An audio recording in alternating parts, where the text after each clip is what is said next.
Hello and welcome to everyone. I am Preeti Sharma from Kendriya Vidyalaya JNU.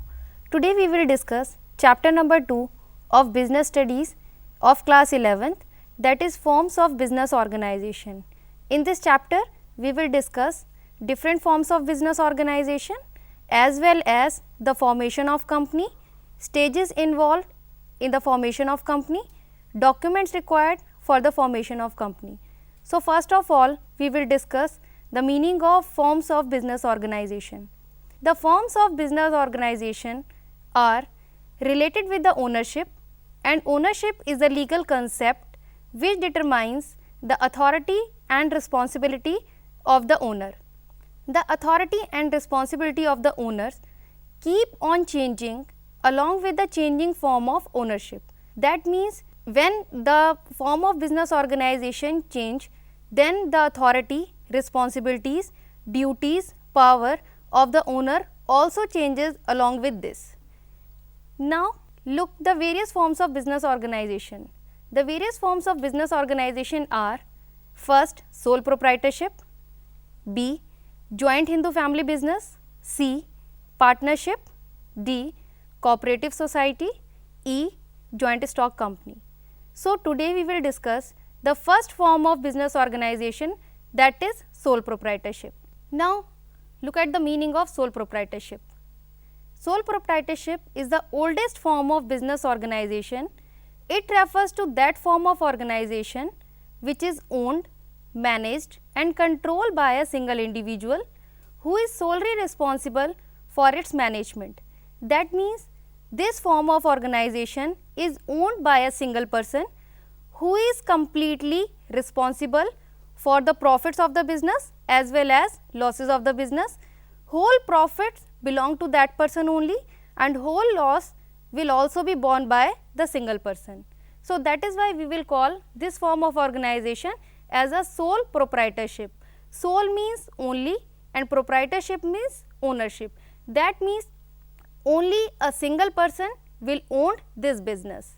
Now look at the various features of sole proprietorship one by one. First is formation and closure.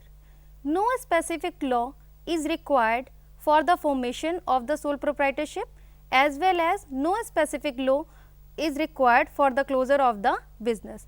That means there is no legal formality is required at the time of formation as well as at the time of closure of the business. The second feature is liability. The liability of the owner is unlimited. That means if the business profits and reserves are insufficient to meet the creditor's liability, then in that case the personal property of the owner will also be used to meet the liabilities of the business.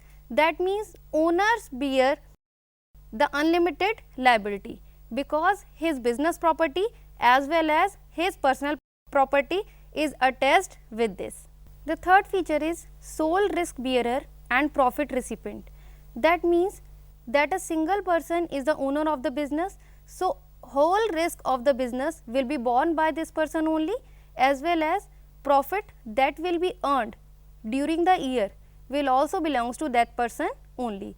That means only a single person will be the risk bearer as well as the profit recipient. There are no anyone else who will bear the risk as well as who will share the profit of this person.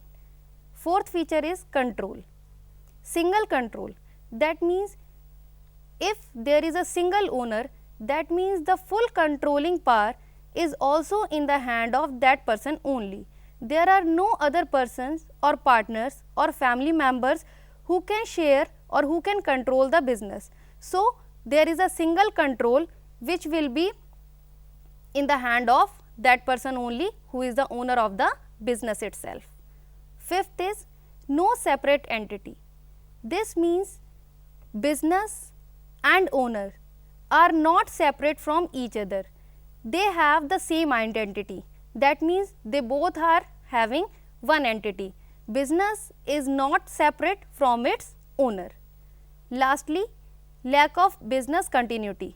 Lack of business continuity means death, insolvency as well as any other cause has a direct bearing on the continuity of the business.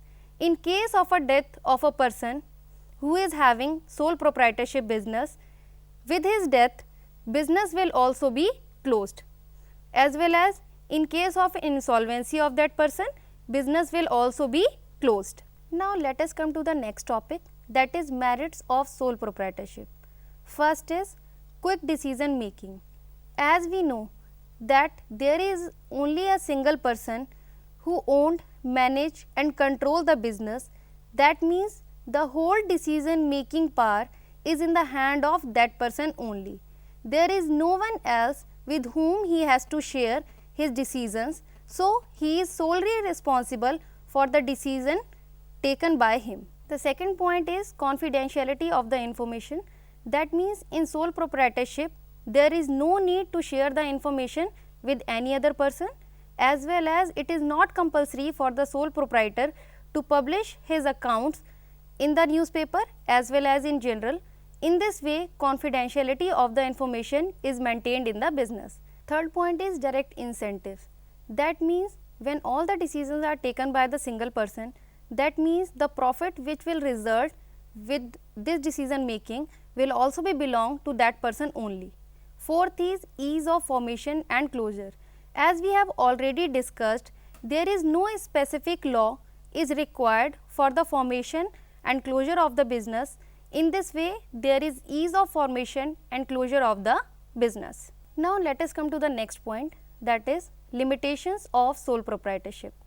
First is limited resources.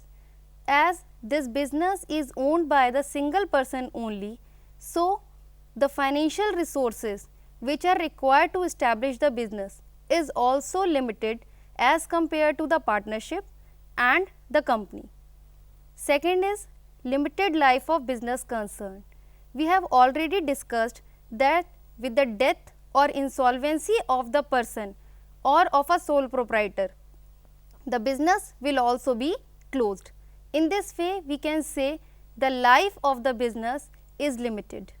Third is unlimited liability. The liability of the sole proprietor is also unlimited in case the business assets are insufficient to meet the liability of the creditor.